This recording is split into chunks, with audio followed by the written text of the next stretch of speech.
नमस्कार दोस्तों। आज हम आपको एक ऐसी कहानी सुनाने जा रहे हैं जो रहस्य, रोमांच और सस्पेंस से भरी हुई है। कहानी की शुरुआत होती है एक बेहद खूबसूरत शहर से जिसका नाम है विजयपुर। इस शहर की खासियत यह थी कि यहाँ के लोग एक तयशुदा दिनचर्या में जीते थे।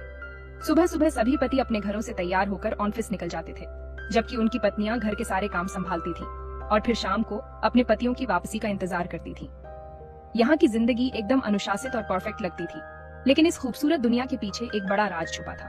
अब कहानी में एंट्री होती है फ्रैंक नाम के एक आदमी की, जिसने विजयपुर शहर की स्थापना की थी। एक दिन पूरे शहर के लोग एक बड़े समारोह में फ्रैंक का भाषण सुन रहे होते हैं। तभी वहाँ मार्गरेट नाम की एक महिला आती है। वह सीधे फ्रैंक की ओर देखती है और कहती है, मुझे सब पता चल चुका है। उसके इतना कहते ही पूरे शहर के लोग चौंक कर उसे देखने लगते हैं, लेकिन इससे पहले कि कोई कुछ समझ पाता, मार्गरेट का पति तुरंत उसे पकड़कर वहां से ले जाता है। इधर फ्रैंक दोबारा अपना भाषण चालू कर देता है और सभी का ध्यान फिर से भटक जाता है। अब हमें कहानी में ग्लास नाम की एक लड़की दिखाई जाती है। वह मार्गरेट को लेकर काफी चिंतित हो जाती है और उसका पीछा करते हुए उसके घर तक पहुंच जाती है। वहां वह देखती है कि मार्गरेट का पति उसे जबरदस्ती एक दवाई खाने के लिए दे रहा होता है, लेकिन मार्गरेट उसे खाने से मना कर देती है। ग्लास को यह सब देखकर थोड़ा अजीब लगता है, लेकिन वह बिना कुछ कहे वहां से अपने घर लौट जाती है। अब अगले सीन में हमें कई महिलाएं एक साथ बैठी हुई नजर आती हैं, जो मार्गरेट के बारे में चर्चा कर रही थी। वे एक दूसरे से कहती हैं कि मार्गरेट के साथ बहुत बुरा हुआ था। वे बताते हैं कि उसका एक बेटा था जिसकी मृत्यु एक दूरस्थ इलाके में हुई थी और तभी से वह काफी परेशान और डिप्रेशन में रहने लगी थी। इसी कारण वह कभी कभी अजीब हरकतें करने लगती थी, जिससे बाकी लोग उसे थोड़ा अलग नजरिए से देखने लगे थे। अब यहाँ पर एलिस भी मौजूद होती है, जिसे यह सब सुनकर थोड़ा अजीब लगता है, क्योंकि उसे खुद भी पिछले कुछ दिनों से काफी अजीब सपने आ रहे थे। अपना मूड ठीक करने के लिए वह एक चलती बस में बैठ जाती है, जिसमें कई औरतें बैठी थीं और वे किसी बड़े हॉल की ओर जा रही थीं। लेकिन एलिस को अभी पूरा शहर घूमना था, इसलिए वह बस से नहीं उतरती और बस में ही बैठी रहती है। बस आगे बढ़ते हुए शहर की सीमा से बाहर निकल जाती है और सुनसान रास्तों पर चलने लगती है। तभी बस के ड्राइवर को आसमान में एक विमान दुर्घटनाग्रस्त होता दिखता है और वह विमान रेगिस्तान की ओर गिरता है। एलिस तुरंत ड्राइवर से कहती है कि उसे वहां जाकर मदद करनी चाहिए, लेकिन ड्राइवर मना कर देता है और कहता है उस रेगिस्तान में कोई भी महिला अकेले नहीं जाती, वहां जाना खतरे से खाली नहीं है। लेकिन एलिस को लगता है कि शायद विमान में कोई जिंदा व्यक्ति होगा जिसे उसकी मदद की जरूरत पड़ सकती है। अब हम देखते हैं कि रेगिस्तान में उस प्लेन को ढूंढते हुए एलिस काफी दूर तक निकल जाती है। रास्ते में उसे एक विशालकाय इमारत दिखाई देती है, जो इस शहर का मुख्य कार्यालय था, जहाँ पर शहर के सभी पुरुष काम करने के लिए जाया करते थे। यह देखकर एलिस के दिमाग में आता है कि पहले उसे इस जगह को अच्छी तरह से देख लेना चाहिए, इसलिए वह उस इमारत के अंदर जाने की कोशिश करती है। लेकिन जैसे ही वह बिल्डिंग के दरवाजे को छूती है, उसे एक तेज करंट का झटका लगता है और वह वहीं गिरकर बेहोश हो जाती है। जब सुबह उसकी आंख खुलती है तो वह अपने घर में पड़ी होती है। यह देखकर वह पूरी तरह से घबरा जाती है। तभी उसका पति जैक उसके पास आता है, जिसे देखकर उसे थोड़ी राहत महसूस होती है। अगले दिन जब एलिस अपनी बालकनी से बाहर देखती है तो उसे मार्गरेट अजीब तरीके से खड़ी नजर आती है। ऐसा लग रहा था मानो वह कुछ गलत कदम उठाने वाली है। एलिस जल्दी से भागते हुए उसकी तरफ दौड़ती है, लेकिन मार्गरेट तब तक अपने गले पर वार कर चुकी होती है। इससे पहले कि एलिस कुछ कर पाती, कुछ लाल कपड़े पहने हुए लोग आते हैं और मार्गरेट को वहां से ले जाते हैं। अब यह सब देखकर एलिस और भी ज्यादा बेचैन और डरी हुई महसूस करने लगती है। इसके कारण उसकी और जैक की जबरदस्त बहस हो जाती है। बहस के दौरान जैक कहता है कि उसे डॉक्टर को दिखाने की जरूरत है। अगले दिन जैक उसे डॉक्टर के पास लेकर जाता है। डॉक्टर उसका पूरी तरह से चेकअप करता है और कुछ दवाइयां लिख कर देता है। इसी दौरान एलिस की नजर डॉक्टर के बैग पर पड़ती है, जहां उसे मार्गरेट की एक फाइल दिखाई देती है। वह चुपके से वह फाइल निकाल लेती है और जब डॉक्टर वहां से चला जाता है तो वह ध्यान से फाइल पढ़ने लगती है। जैसे जैसे एलिस फाइल में लिखी बातें पढ़ती है, उसकी आंखें फटी की फटी रह जाती हैं। उसमें लिखी बातें इतनी रहस्यमयी और चौंकाने वाली होती हैं कि वह पूरी तरह से घबरा जाती है, लेकिन वह खुद को संभालने की कोशिश करती है और इस रहस्य को और गहराई से समझने का फैसला करती है। रात होने के बाद जब जैक घर लौटता है तो वह एलिस को एक पार्टी में चलने के लिए इनवाइट करता है। एलिस जैक की बात मान लेती है और पार्टी के लिए तैयार हो जाती है।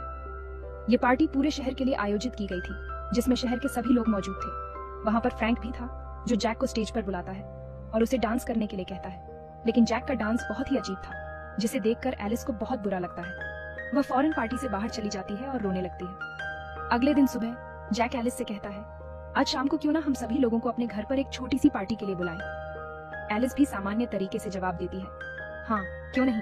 शाम को सभी लोग उनके घर पहुंच जाते हैं, जिसमें फ्रैंक भी शामिल होता है। डिनर टेबल पर बैठने के बाद एलिस अचानक बातचीत छेड़ती है। क्या तुम सबको यह अजीब नहीं लगता कि हम सभी एक ही उम्र के हैं और अचानक इस शहर में आ गए? हमें अपनी पिछली जिंदगी के बारे में कुछ भी याद क्यों नहीं? एलिस की इस बात से पूरा माहौल गंभीर हो जाता है, लेकिन कोई भी इस विषय पर ज्यादा बात नहीं करता। सब लोग पार्टी खत्म होते ही वहां से चले जाते हैं। जब सभी चले जाते हैं तो जैक और एलिस के बीच झगड़ा होने लगता है, लेकिन कुछ देर बाद एलिस जैक से माफी मांगती है और कहती है कृपया हम यहाँ से दूर कहीं और चले चलते हैं। जैक भी एलिस की बात मान जाता है। वह एलिस से माफी मांगता है और उसे गले लगाता है, लेकिन तभी अचानक लाल कपड़े पहने हुए लोग घर में आ जाते हैं। वे एलिस को जबरदस्ती पकड़ कर ले जाते हैं। इसके बाद हमें एक रहस्यमयी लैब दिखाई जाती है जहां एलिस को ले जाया जाता है और उस पर शॉक थेरेपी दी जाती है। अब हमें एलिस की पुरानी जिंदगी की झलक दिखाई जाती है। हम देखते हैं कि एलिस असल में एक साधारण महिला थी जो दिन रात नौकरी करती थी। उसका पति जैक बेरोजगार था और घर पर बैठा रहता था। एलिस बहुत व्यस्त रहने लगी थी और इसी वजह से वह और जैक एक दूसरे से दूर हो गए थे। धीरे धीरे उनके रिश्ते में दरारें आनी शुरू हो गईं और जैक को लगने लगा कि उनकी शादी अब टूटने वाली है। एक रात जैक अपने कंप्यूटर पर बैठे कुछ सीक्रेट फाइल्स देख रहा था। तभी उसे अपने पुराने दोस्त फ्रैंक के बारे में कुछ चौंकाने वाली बातें पता चलती हैं। ये जानने के बाद वह अपनी पत्नी एलिस को साथ लेता है और दोनों फ्रैंक से मिलने के लिए निकल जाते हैं। जब वे फ्रैंक के पास पहुंचते हैं तो वह उन्हें एक खास प्रक्रिया में डाल देता है। इसके बाद कहानी कुछ समय आगे बढ़ती है और हमें दिखाया जाता है कि एलिस अब एक रहस्यमयी शहर में रह रही है जिसका नाम विक्ट्री टाउन है। यहाँ सभी को बताया जाता है कि एलिस कुछ समय के लिए बीमार हो गई थी, लेकिन अब वह पूरी तरह से ठीक होकर वापस लौट आई है। इस खबर से पूरे शहर के लोग बहुत खुश होते हैं और उसका स्वागत बड़े धूमधाम से करते हैं। जब सभी लोग उसके घर पर इकट्ठा होते हैं तभी जैक एक गाना प्ले करता है। उस गाने को सुनते ही एलिस की पुरानी यादें वापस आने लगती हैं। धीरे धीरे उसे अपनी असली जिंदगी की झलकियां दिखने लगती हैं। अचानक वह भावुक हो जाती है और रोते हुए जैक को गले लगाकर बोलती है, मुझे सब याद आ गया, तुमने मुझे यह कहाँ लाकर फंसा दिया। जैक शांत स्वर में जवाब देता है, तुम्हारे लिए यही सबसे अच्छा था। मैं हर दिन इस सिमुलेशन से बाहर जाकर असली दुनिया में काम करता हूँ, पैसे कमाता हूँ ताकि तुम्हें इस दुनिया में एक बेहतर जीवन दे सकूं। लेकिन एलिस इस पर गुस्सा हो जाती है और चिल्लाकर कहती है, ये जीवन तुमने खुद के लिए चुना है, लेकिन मुझे बिना बताए जबरदस्ती इस दुनिया में धकेल दिया। ये जिंदगी मुझे बिल्कुल पसंद नहीं। इस बहस के बाद जैक और एलिस के बीच एक जबरदस्त लड़ाई शुरू हो जाती है। झगड़ा इतना बढ़ जाता है कि गुस्से में एलिस जैक को मार देती है। इसके बाद वह अपने हाथों में खून लिए घर से बाहर निकलती है। पूरे विक्ट्री टाउन के लोग उसे घूर रहे होते हैं। तभी एलिस को पकड़ने के लिए कुछ लोग आते हैं जो डॉक्टर जैसे दिखते हैं। इसके अलावा बहुत सारे लाल कपड़े पहने हुए लोग भी वहाँ मौजूद होते हैं। अब एलिस को एहसास होता है कि अगर उसे यहाँ से बचना है तो उसे तुरंत भागना होगा।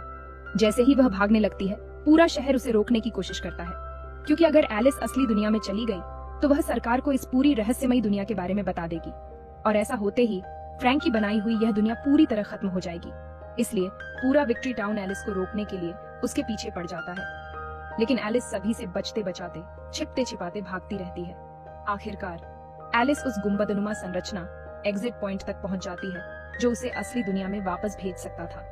लेकिन जैसे ही वह इसे छूने वाली होती है उसके दिमाग में जैक के साथ बिताए पुराने खूबसूरत पल आने लगते हैं।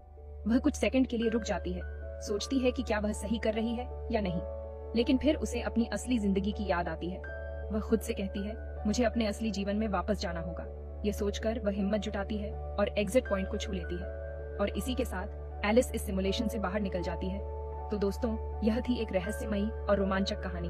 अगर आप जानना चाहते हैं कि इसके आगे क्या हुआ तो हमारे चैनल को सब्सक्राइब करना ना भूलें।